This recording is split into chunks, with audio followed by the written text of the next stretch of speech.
عید رمضان آمد، پیغام جهان آمد.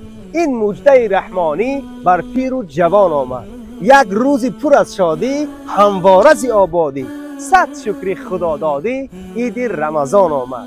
خنده بلب گریان، بیرون فکند افغان. یک روز غذای جان، عید رمضان آمد. روز دو و تازی ها، خوشحالی و بازی ها. دل با همه سازی ها، عید رمضان آمد.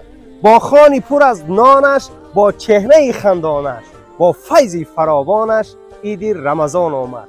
هم بر دل و جان آمد، بر پیر و جوان آمد، هم بر کودکان آمد، عید رمضان آمد. مرحبا مرحبا عيد الفطر مرحبا